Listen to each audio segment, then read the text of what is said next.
डनकाशी news channel, सच है तो बोलेगा।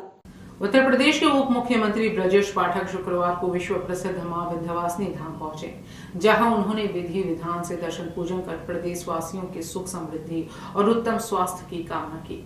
मंदिर परिसर में उनका शंखनाद और डमरू वादन के साथ भव्य स्वागत किया गया।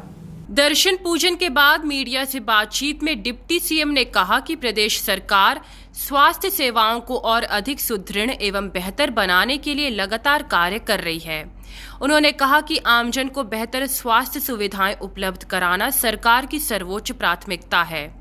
अयोध्या में चंदा चोरी के मामले पर पूछे गए सवाल के जवाब में ब्रजेश पाठक ने कहा कि दोषियों के खिलाफ कानून के तहत सख्त कार्रवाई की जाएगी।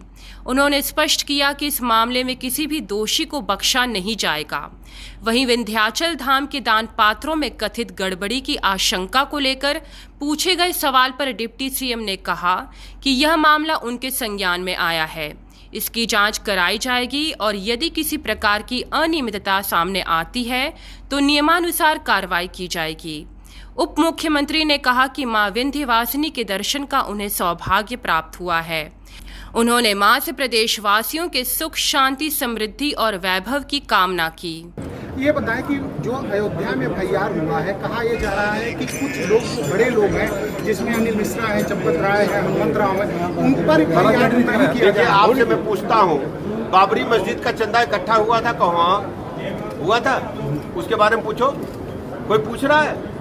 तो समाजवादी पार्टी के लोग, कांग्रेस के लोग केवल तुष्टीकरण की पॉलिटिक्स कर रहे हैं, केवल मुस्लिम मतदाताओं को लुभावने के लिए सनातन संस्कृति पर हमले कर रहे हैं। हमारी सरकार प्रतिबद्ध है भ्रष्टाचार, कदाचार पर जीरो टॉलरेंस। लेकिन बाबरी मस्जिद के चंदे का क्या हुआ, उस पर पूछो।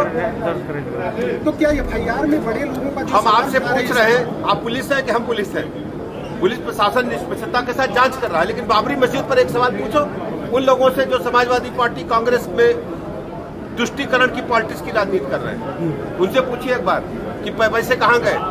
ये मदरसों में जो अवैध संचालन हो रहा है, बाहर से पैसे आ रहे हैं, टेरर फंडिंग हो रही है। जो बॉर्डर के हमारे जिले हैं, वहां पर मदरसों में क्या हो रहा है, मौलाना लोग क्या कर रहे हैं, उस पर जरा विचार करें। सर आपकी सरकार है सर, तो आप इसकी जांच कराकर हमने ऐसे मदरसों को बंद भी किया, उनको जेल भी भेजा है। सर राम मंदिर पर भी तो जेल भेजना चाहिए ना। जरा पूछिए, समाजवादी पार्टी से एक सवाल पूछा है क्या किसी मदरसे के बारे में, किसी बाबरी मस्जिद के बारे में जो चंदा एकत्र हुआ था?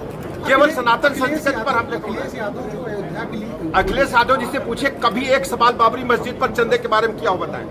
कभी एक मदरसे के बारे में सवाल किया हो बताएं? कभी संभल में क्या हुआ, मंदिर को कब्जा करके उसको उन्होंने अपने घर में शामिल कर लिया था, उस पर कभी सवाल किया हो बताएं? पूर्वांचल की खबरों से जुड़े रहने के लिए आज ही सब्सक्राइब करें हमारा YouTube चैनल डनकाशी और हाँ, लेटेस्ट अपडेट्स के लिए बेल आइकन को प्रेस करना ना भूलें।